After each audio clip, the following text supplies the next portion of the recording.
সঙ্গে সুধন্য দিনগুলি।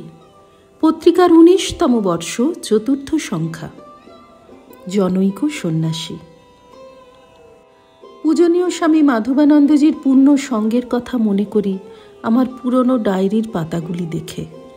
৬/৯/৪৫। আমি মহারাজের মাথার চুল ছাঁটছিলাম। চুল কাটার যন্ত্রটি মাঝে মাঝেই বিগড়ে যাচ্ছিল, কখনো কখনো তাঁর চুল ছিঁড়ে যাচ্ছিল।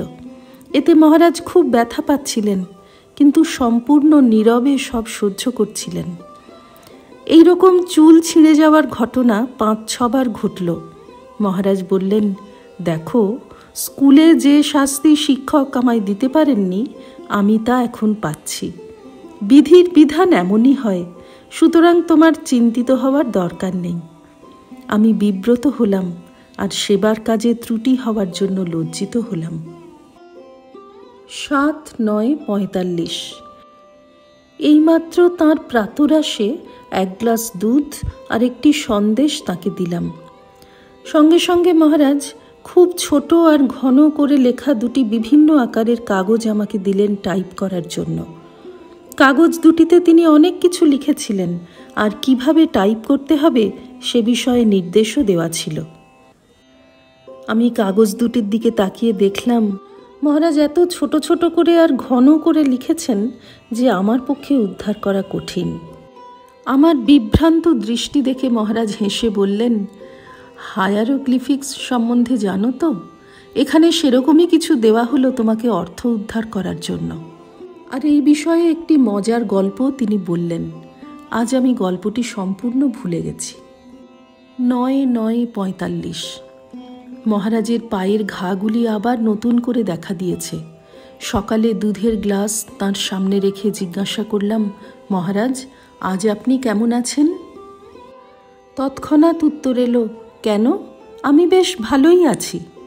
মুহূর্ত পরে আপাত গম্ভীর কণ্ঠে মহারাজ বললেন, দেখো, রোগটা তো চামড়ায়, আমি কিন্তু সম্পূর্ণ সুস্থ। একই কথা আবার জোর দিয়ে পুনরাবৃত্তি করলেন। জাগতিক বিষয়ে তাঁর এই দুর্লভ নির্লিপ্তি মুহূর্তের জন্য আমার মনকে ভীষণভাবে নাড়া দিয়ে গেল। ১১/৯/৪৫। চর্মরোগের এত বাড়াবাড়ি সত্ত্বেও পূজনীয় মহারাজ তাঁর দুপুরের আর রাতের আহার কখনো তাঁর ঘরে দিয়ে আসার অনুমতি আমাকে দেননি। এমনকি রাতেও তিনি খাবার ঘরে গিয়ে খেয়ে আসার জন্য জেদ করতেন। পেটের অবস্থা ভালো না থাকায় এর আগের রাতে তিনি উপবাস করেছিলেন এবং আজ দুপুরেও সামান্য আহার্য গ্রহণ করেছিলেন। রাতের প্রসাদের ঘণ্টা পড়ায় তিনি নিচে যাওয়ার জন্য প্রস্তুত হলেন। তার সামনে দাঁড়িয়ে আমি জিজ্ঞেস করলাম তিনি কেমন আছেন এবং আদৌ তিনি কিছু খাবেন কিনা। সঙ্গে সঙ্গে মহারাজ বললেন, নিশ্চয়ই, আমি যাব, সামান্য কিছু খাবো। আমি যদি না যাই তো সবাই আমার জন্য উদ্বিগ্ন হয়ে পড়বে আমাকে না দেখে। তার পেট ভালো নয়, তার উপর এই মারাত্মক চর্মরোগ। কিন্তু সাধুদের কাছে এসব গোপন রাখতেই মহারাজ হেঁটে গেলেন, বসলেন এবং নামমাত্র খাদ্য গ্রহণ করলেন। আমাদের সঙ্গে তার কত পার্থক্য। ১৬/৯/৪৫।